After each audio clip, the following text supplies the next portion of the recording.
प्रगटे कृष्ण कंस को कांप उठो दियो। जगमग जगमग होय महल में घोर भयो धियो। भुजा भगवान के चारों शंख चक्र और गदा पद्म इन चारों को धारे। यश गुण कंसा को कियो। श्री भादों आधी रात जन्म हरि आठें को लियो। झुकी अंधेरी रात की वसुदेव बहुत ही घबराने। कल कल छल छल होए जमुन जल भीतर ना जाने। जमुन जल भीतर ना जाने। श्री भादों आधी रात जन्म हरि आठें को लियो।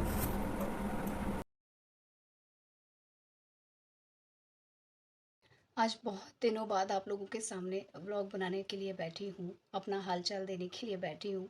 लेकिन समझ में ही नहीं आ रहा है कि कहाँ से शुरू करूँ, क्या करूँ। हमारी ज़िंदगी का, हमारे परिवार का एक चैप्टर जो है वो जो है समाप्त हो चुका है।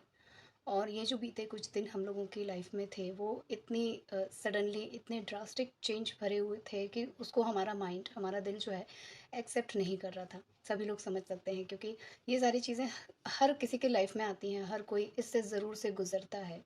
हमारे अपने जब हमें छोड़ के सडनली जाते हैं तो जो मेंटल प्रेशर होता है, जो चीज़ें मन में चल रही होती हैं वो चीज़ें जो है लाइफ लॉन्ग होती हैं। ऐसा नहीं है कि वो एक पल है, वो गुज़र जाएगा तो सब ठीक हो जाएगा, नहीं। हमें एडजस्ट करना ज़रूरी होता है। हमारे सामने, हमारी फैमिली के सामने तो एक सबसे बड़ा टास्क है हमारी मम्मी जी।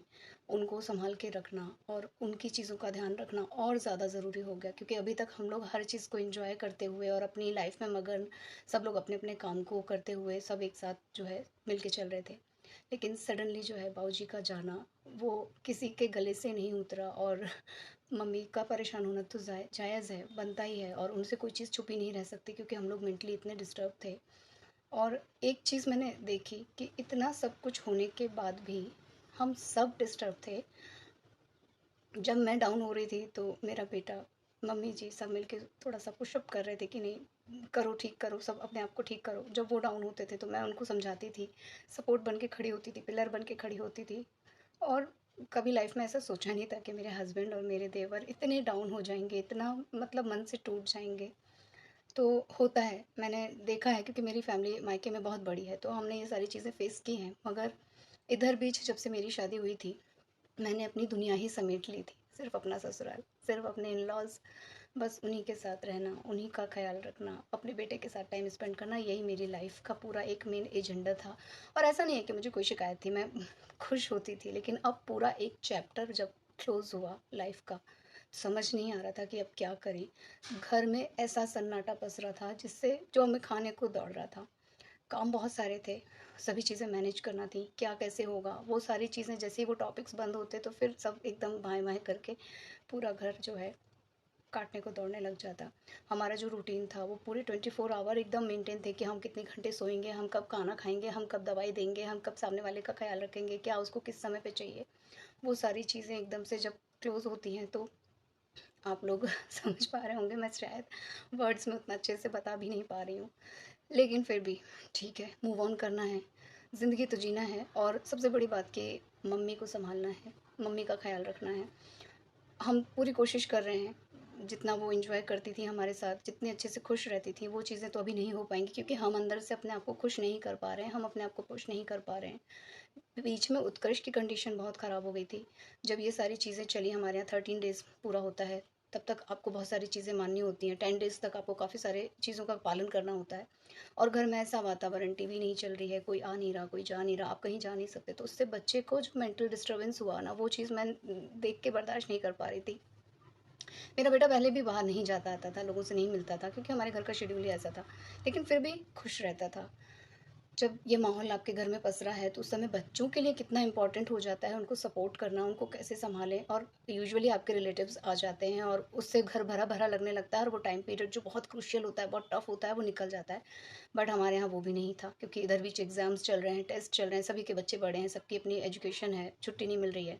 तो समहाउ उत्कर्ष को वो अकेले टाइम पीरियड बिताना पड़ा और उससे वो डिस्टर्ब हो गया था। जब मुझे ये चीज़ थोड़ी रियलाइज़ हुई तो मैंने घर में बात करके उसको स्कूल भेजा। मैंने समझा के कि बेटा तुम बाहर जाओगे तो कम से कम तुम्हारा आधा दिन जो है अपने स्कूल में बीत जाता है। उसके बाद जो है फिर तुम थके रहोगे, अपना होमवर्क करोगे तो तुम्हारा मन लगेगा। तो ऐसे करके समझा के मैंने उसको स्कूल भेजा। तो वो टाइम पीरियड काटना बहुत मुश्किल था। जो दुःख है आपके घर में, जो पहाड़ टूटा है वो तो अपनी जगह है ही। साथ में फ्यूचर की चीज़ें भी चल रही होती हैं कि अब क्या करना है, अब क्या करना है, अब कैसे करना है। अच्छा ये चीज़ कैसे होगी, वो चीज़ कैसे होगी। तो वो सारी चीज़ें जो है सभी को फेस करनी पड़ती है। हम अभी फेस कर रहे हैं, सीखेंगे, संभालेंगे एक दूसरे को, यही तय किया है। और मम्मी का भरपूर ख्याल रखेंगे। तो ज़्यादा कुछ तो अभी मैं शुरू नहीं करूँगी। वीडियोज़ में कुछ कुछ डालती रही, क्योंकि चैनल भी अपनी एक रिस्पॉन्सिबिलिटी होता है।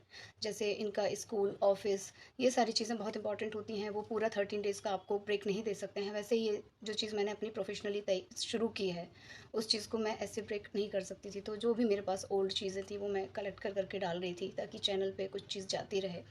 और सोचा था कि जब भी इस कंडीशन में होंगी कि मैं बैठ के अपने दिल की बात आप लोगों के साथ शेयर कर पाऊँ, तो इत्मीनान से सभी चीज़ें बताऊँगी।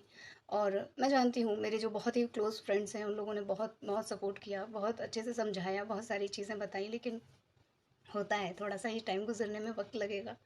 उससे ज़्यादा क्रूशियल और टफ़ चीज़ें थी कि 1 अगस्त को बाबूजी का बर्थडे था और मैंने बर्थडे की बहुत सारी तैयारियाँ की थी। जैसा मैं हमेशा अपने वीडियोज़ में शेयर करती हूँ कि मैं क्या-क्या तैयारियाँ कर रही हूँ। घर में हम ज़्यादा कुछ करते नहीं थे, लेकिन हमने एक ड्रेस कोड बनाया था, उसके मैचिंग की सारी चीज़ें लाए थे। और बाबूजी के लिए, बाबूजी को क्या पसंद है खाने में, क्या उनको करना पसंद है, वो सारे अरेंजमेंट किए थे। उनके कुछ फ्रेंड लिस्ट में से कुछ चुनिंदा लोगों को हमने चूज़ किया था कि उनको ये हम रिटर्न गिफ्ट देंगे, ये करेंगे। तो वो सारी की सारी चीज़ें रखी रह गई।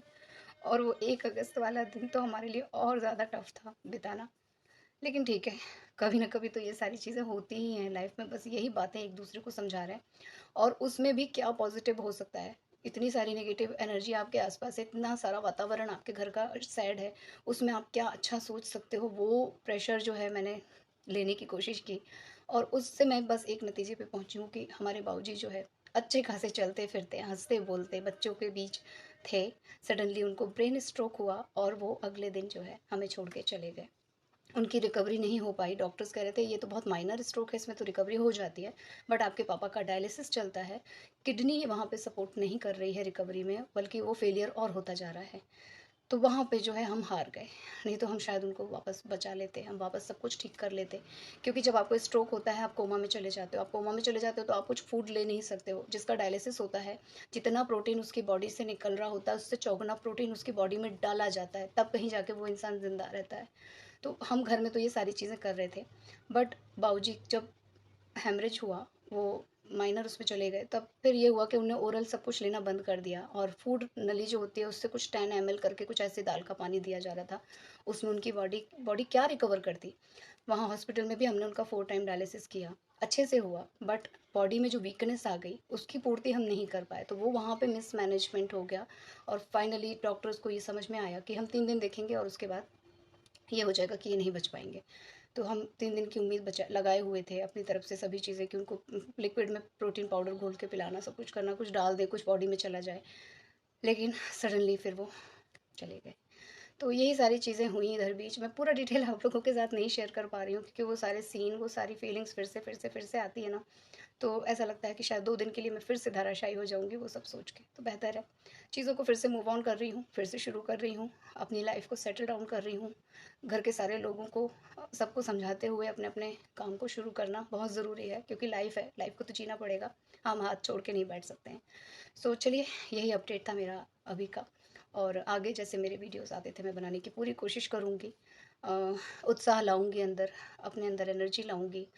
कुछ कुछ चीज़ें फिर से मेमोरेबल बनाने की कोशिश करूँगी मम्मी जी के लिए, अपने बेटे के लिए, ताकि माहौल चेंज हो। माहौल बहुत बहुत ज़्यादा गमगीन हो गया है घर का, उसको चेंज करने की मैं पूरी पूरी कोशिश करूँगी।